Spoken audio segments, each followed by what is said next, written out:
quinto grado de secundaria. Bienvenidas y bienvenidos a un nuevo programa de Aprende en Casa para quinto de secundaria, una iniciativa del Ministerio de Educación para continuar aprendiendo desde casa de manera segura y divertida.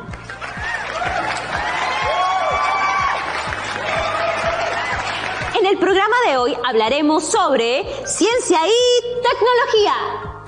¡Qué bueno verlos una vez más! Mario, ¿dónde estás? Hola chicas y chicos, hola Romina.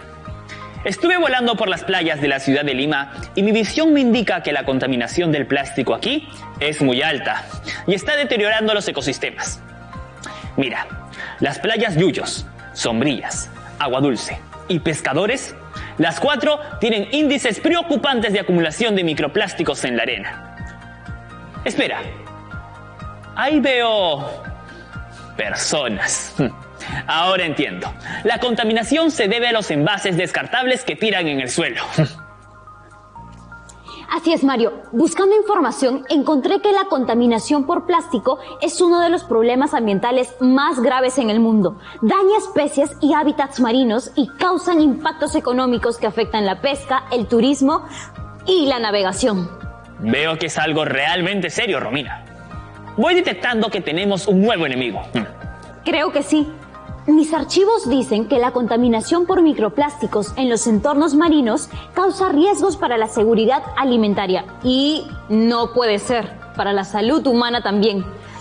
Investigadores han demostrado la presencia de microplásticos en los mariscos y los alimentos marinos en todo el mundo. Eso significa, Mario, que puede que estemos en riesgo. Podríamos estar expuestos a ingerir microplásticos. Este tema se está poniendo muy serio.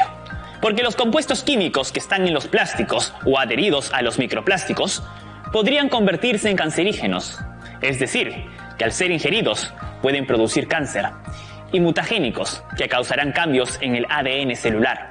Bien, necesitamos hacer algo y ya. De acuerdo, compañera. Y nuestra mejor estrategia será el conocimiento. Mientras más personas conozcan sobre este tema, más probabilidad hay de combatirlo. Es decir, si los que están viendo conocen más sobre esto, le habremos dado el primer golpe a nuestro enemigo. ¿Te refieres a...? Sí, Romina, me refiero a los desechos plásticos. Acepta la misión.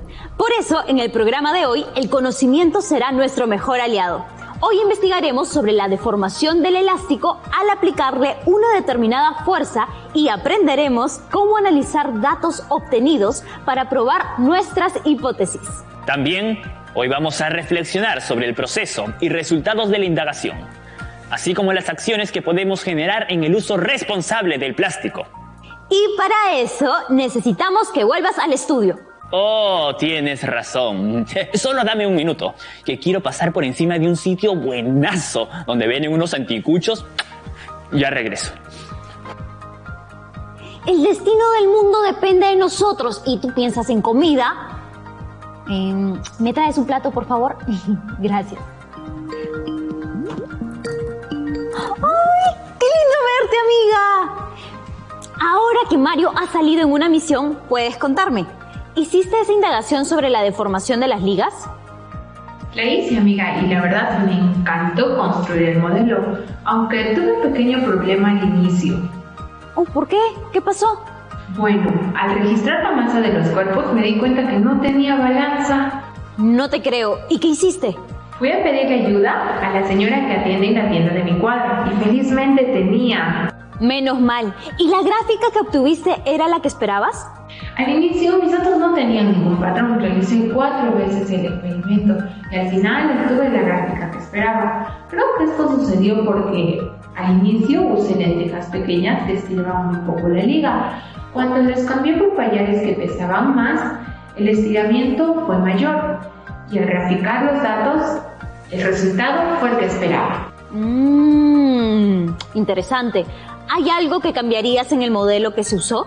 Pues pensándolo ahora, creo que cambiaría la liga por un elástico que es un poco más ancho y usaría cuerpos de mayor peso para estirarlo. Porque cuando usé la liga, como los cuerpos eran pequeños, era un un poco difícil medir su masa para calcular el peso, y si usaba cuerpos de mayor peso, la liga se rompía. Buenos resultados, amiga. Valió la pena pedir prestada la balanza. Creo que sí. Y te cuento que ahora estoy esperando que nos den ideas sobre cómo analizar toda esta información que he recogido. Creo que mi compañero volador ya está de vuelta, así que pasaremos a ello. Gracias, amiga. Hasta pronto. Adiós, amiga. Salúdame a Mario. Felizmente tenemos a la profesora Giovanna Valdivia para que nos dé información. Iré avanzando hasta que llegue Mario. Hola Romina, ¿estás sola? Mario estaba volviendo a comprobar la situación de la contaminación del litoral peruano. Y parece que necesitamos conocer mejor al plástico para poder saber cómo reducir su consumo en nuestro día a día. Entiendo. Como ya vimos en otros programas, los plásticos son polímeros o sustancias químicas que se usan a diario, ¿recuerdas? Sí, profesora Giovanna, y pueden ser reutilizados, ¿verdad? Así es, como es el caso de las bolsas plásticas que son de polietileno, las botellas de refrescos que son de polietilentereftalato, a los tubos plásticos que son de policloruro de vinilo, conocido como PVC. ¿Se imagina que en vez de decir, cómprame una botella de refresco, digamos, cómprame una botella de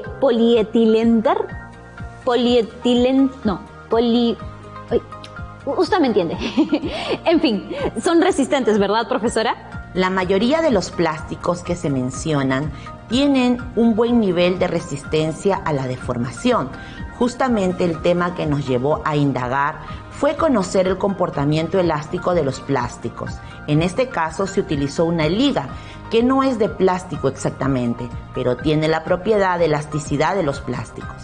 Claro, este experimento se podría realizar con una banda elástica de las que se utilizan para hacer ejercicios, ya que están elaboradas de materiales sintéticos que se usan para elaborar los plásticos. En el Perú utilizamos en promedio 30 kilogramos de plástico por persona al año, 3.000 millones de bolsas por año. Hola profesora, hola Romina, hola a todas y a todos.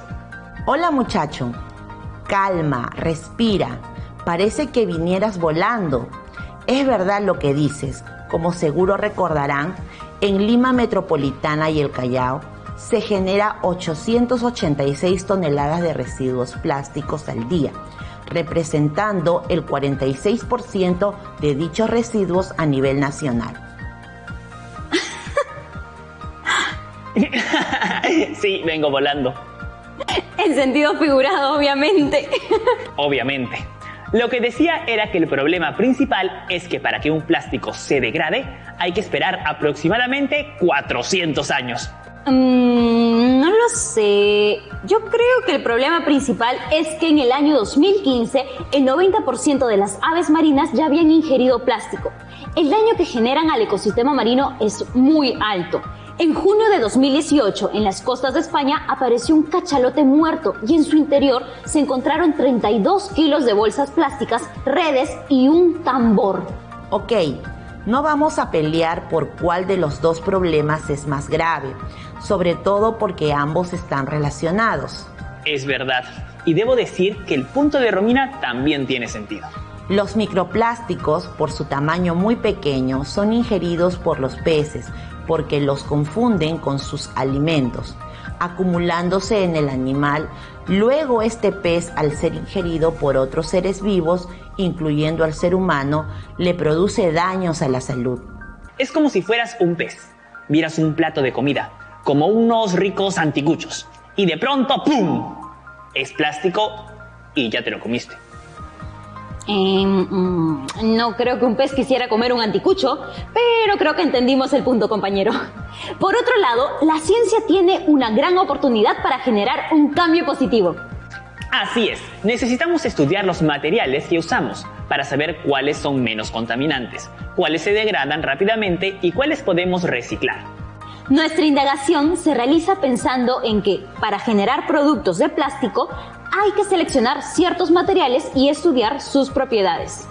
Se realizan ensayos para comprender su comportamiento mecánico a través de la deformación. Se consideran los diferentes tipos de respuestas mostradas por ellos a diferentes niveles de tensión aplicados. También estudiamos su elasticidad, viscoelasticidad y fractura. Sin esos estudios no lograríamos saber qué comportamiento físico tienen los materiales que usamos, ¿verdad? Exacto. Y por eso esta indagación de la deformación causada por una fuerza sería un paso inicial para entender cómo la ciencia es una buena herramienta para cuidar el planeta. Muy bien, ambos continuaremos entonces con la última parte de la indagación, el análisis y evaluación de los datos generados en el programa anterior. Recuerden que la pregunta de indagación es la siguiente: ¿cómo influye la fuerza aplicada en el estiramiento de la liga? Nuestra hipótesis planteada es esta. Si la fuerza aplicada aumenta, entonces el estiramiento de la liga aumenta. Y el objetivo de la indagación es comprobar que el estiramiento de la liga depende de la fuerza aplicada. Luego de analizar y evaluar los datos generados, verificaremos si la hipótesis es verdadera o falsa. Conoceremos un poco más sobre las características del plástico y por lo tanto de nuestro enemigo, el desecho plástico. Ya volvemos con ¡Aprende en casa!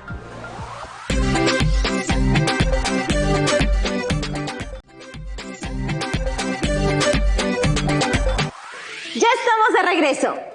Para continuar con la indagación, presentaremos los fundamentos físicos relacionados a la fuerza elástica.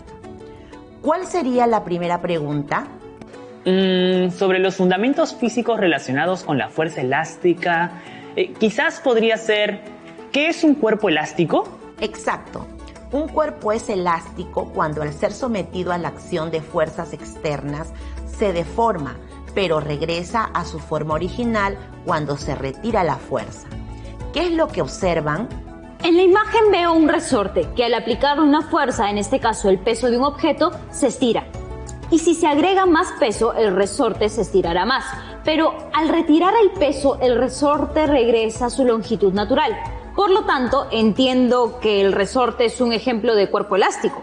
Exactamente. El físico británico Robert Hood observó que la fuerza aplicada al resorte y el estiramiento son proporcionales. Esto significa que, si el resorte se estira con una fuerza, al aplicarse el doble de la fuerza, el resorte se estira el doble. Si la fuerza se triplica, el estiramiento también se triplica. Exacto. Entonces podemos decir que el estiramiento del resorte es directamente proporcional a la fuerza aplicada. Sí, pero es importante saber que si un material elástico se estira o comprime más allá de una determinada longitud, no regresará a su estado original y permanecerá deformado. Eso le pasaba a mis juguetes de niño. Los paraba estirando y luego ya no funcionaba. Bueno, descansen en paz, juguetes. La longitud en la cual ocurre una distorsión permanente se llama límite de elasticidad, es decir, la tensión máxima que un material elástico podría soportar sin deformarse permanentemente, como los pobres juguetes de Mario cuando era niño. Así es, la ley de Hooke se cumple solo cuando la fuerza no estira o comprime el material, más allá de su límite elástico. Hooke expresó matemáticamente la fuerza elástica así. Fuerza elástica es igual a la constante elástica por estiramiento, donde F se mide en newtons. K es la constante elástica, es igual a la longitud final menos la longitud inicial. Y ahora que tenemos claros los fundamentos científicos del comportamiento de un cuerpo elástico, continuamos con la indagación. Recordemos cómo se generaron los datos en la tabla 1. Estiramiento promedio. En la tabla 1 se observa que se realizaron 3 mediciones para cada fuerza aplicada y se obtuvo un valor promedio para los estiramientos. Estos valores, resultado de los promedios, son los que aparecen en la tabla 2, registro de datos. En la tabla se observa que la variable independiente es la fuerza aplicada a la liga, medida en newtons, N, y la variable dependiente es el estiramiento de la liga, medida en centímetros, cm. Con los datos de esta tabla construimos la siguiente gráfica. En la gráfica se observa un patrón, un comportamiento de las variables que lo expresamos así. Mientras el valor de la fuerza aplicada aumenta, el valor del estiramiento de la liga también aumenta. Es verdad, y las dos variables aumentan, es decir, ambas variables tienen una relación directa. Quiere decir que si una variable aumenta, la otra también. O si una variable disminuye, la otra también disminuye. Pero, ¿se puede predecir el comportamiento del estiramiento si se sigue aumentando o disminuyendo la fuerza aplicada? Correcto, Mario. Al aumentar la fuerza de 1,30 a 1,50 N, el estiramiento aumenta de 7,8 a 8,9 centímetros. Bien, entonces podemos revisar la hipótesis para corroborar los datos. La hipótesis planteada fue la siguiente. Si la fuerza aplicada aumenta, entonces el estiramiento de la liga aumenta. La hipótesis planteada indica que si la variable fuerza aplicada aumenta, la variable estiramiento de la liga aumenta. Ese comportamiento es el que se observa en los resultados. ¿Lo puedo decir yo? Con todo gusto, compañero. Por lo tanto, se verifica que la hipótesis es verdadera. ¡Que se escuche fuerte! ¡Verdadera! Interesante. De acuerdo con los fundamentos teóricos, el comportamiento de las variables analizadas es correcto. ¡Verdadera! Ay, perdón, me quedé pegado. Así es, Romina. La teoría establece que el estiramiento es directamente proporcional a la fuerza aplicada a un cuerpo elástico. Por lo tanto, se verifica también que la hipótesis es... Está bien, hazlo. ¡verdadera! Correcto. El objetivo de la indagación fue comprobar que el estiramiento de la liga depende de la fuerza aplicada. Y con el análisis realizado determinamos que el estiramiento de la liga sí depende de la fuerza externa aplicada. Así es. Y finalmente sacamos las conclusiones. De los resultados obtenidos se demuestra que el estiramiento de la liga es proporcional a la fuerza externa aplicada. Es decir, si una variable aumenta, la otra también. O si una disminuye, la otra también disminuye. Los resultados obtenidos demuestran que la fuerza aplicada y el estiramiento tienen una relación directa tal como los fundamentos teóricos lo explican. Se realizaron 3 medidas del estiramiento para cada fuerza aplicada. Se promediaron esos valores y se obtuvo un valor promedio del estiramiento.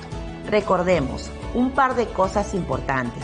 Los materiales e instrumentos de medida no se cambiaron durante el proceso de generar datos. Profesora Giovanna, considerando todo lo indicado, se observa un patrón y una relación entre las variables analizadas. Y ahora que ya analizaron sus indagaciones, lo que toca es comunicar sus resultados. Así que hasta aquí los acompaño yo. Los dejo para que continúen con ello. Gracias, Mario y Romina. Hasta una próxima oportunidad. Adiós, profesora. Adiós. Muchas gracias, profesora Giovanna. Nos ha ayudado muchísimo. Bien, esto lo tiene que saber todo el mundo. Pensemos en una buena manera de comunicar nuestra indagación. ¿Qué te parece si creamos un reporte? ¡Gran idea! Empecemos por el título de la indagación. Escribe el título que consideres apropiado para la indagación. Sé creativo. El título debe nombrar y llamar la atención de tus lectores. Luego, describe un pequeño resumen del contexto que motivó la indagación. Esta es la justificación de la indagación. Después, formulamos la pregunta de indagación. A continuación, escribiremos las variables, identificando cuál es la variable independiente, la dependiente y las intervinientes. Enseguida, planteamos la hipótesis científica de trabajo y el objetivo de la indagación.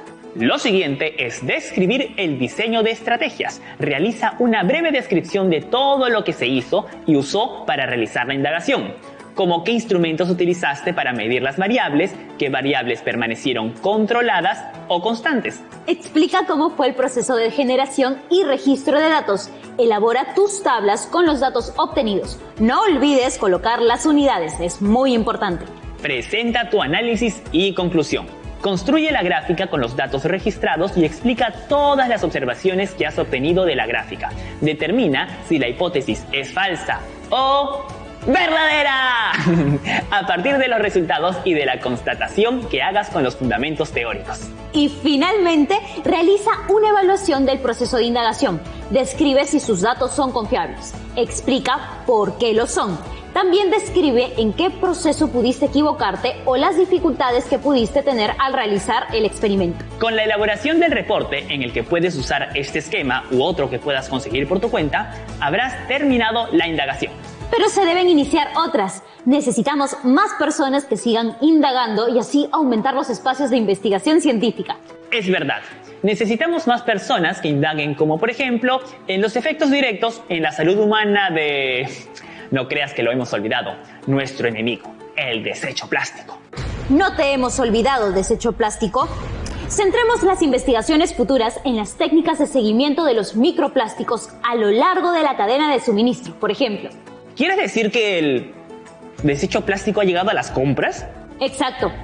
Mario, debido a la pandemia, el uso y la producción de los plásticos de un solo uso se han incrementado. Tienes razón. El uso de mascarillas descartables para salir de casa, de bolsas plásticas para realizar compras, el uso de los envases de plástico para transportar los alimentos. ¡Ay, los ricos alimentos! Vamos, enfócate, Mario. Sí, los alimentos y bebidas por delivery son entre muchos algunos ejemplos del uso de plásticos. Estamos viviendo el retorno de los envases de Tecnopor y plástico, los cuales se habían reducido en cifras significativas un año después de aprobada la Ley de Plásticos o Ley número 3884, ley que regula el plástico de un solo uso y los recipientes o envases descartables. A finales del 2019, el Ministerio del Ambiente, MINAM, llegó a estimar una reducción de 1.000 millones de unidades de plástico a nivel nacional, equivalentes a 1 de cada 30 kilos que consume en promedio un peruano al año. Pero lamentablemente ahora estamos en retroceso. ¿Cómo podemos reducir la contaminación producida por el uso de estos productos? O en todo caso, ¿qué productos alternativos existen para no generar un impacto negativo en el ambiente? ¿Quién podrá ayudarnos? Dije, ¿quién podrá ayudarnos? Oh, claro que sí. Un segundo.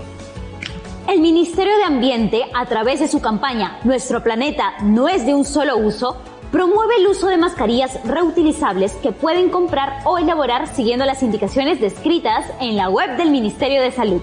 Y si necesitas pedir comida de un servicio de delivery, te sugerimos aplicar la regla 3R. Reducir. Puedes probar y crear tu propia lista con los restaurantes, establecimientos y tiendas que se ajusten a tu presupuesto y entreguen tu pedido en envases biodegradables o con la menor cantidad de plásticos posible. Reutilizar. Al terminar tu comida, te recomendamos lavar los envases de bebidas y alimentos descartables para darles un segundo uso. Reciclar. Los envases que no reutilizarás, compacta aquellos que sean aprovechables. Colócalos en una bolsa diferente al resto de residuos y sigue las recomendaciones del Ministerio del Ambiente para su desinfección y disposición. Chicas y chicos, recuerden que pueden acudir con su autoridad local para conocer y contribuir con acciones que apunten a la reducción, reutilización y reciclaje del plástico, así como la limpieza de ríos, playas y caminos. También recuerden que es importante, muy importante, evitar quemar el plástico. Así se convertirían en reales agentes de cambio en las zonas donde viven, en los reales superhéroes. Un superhéroe real también anda aquí, por si acaso. Digo nomás, ¿ah? Pero bueno, ahora sí, voy a sacarme esta capa que justamente hablando de eso está hecha con plástico reciclado. Y me queda súper. No digas nada. Yo no dije nada. Es una capa increíble, compañero. ¿Y cómo vamos en nuestro camino de aprendizaje? Realizar indagaciones para construir conocimientos sobre los materiales que usamos nos permitirá seleccionar de mejor manera los menos contaminantes, los que se degradan rápidamente y los que se pueden reciclar. Demostramos que nuestra hipótesis planteada, si la fuerza aplicada aumenta, entonces el estiramiento de la liga aumenta, es verdadera. ¡Hey! Lo hiciste bien. Y continuamos descubriendo la ciencia y cómo esta nos ayuda a combatir al desecho plástico. Espera, dejemos de asustarnos y pasemos a la acción. Tienes razón. La contaminación por el uso de los plásticos está causando graves daños a todos los seres vivos y al planeta entero. Y es momento de actuar. Recuerda las recomendaciones y mantengámonos vigilantes. Hasta mañana. Cuídense mucho.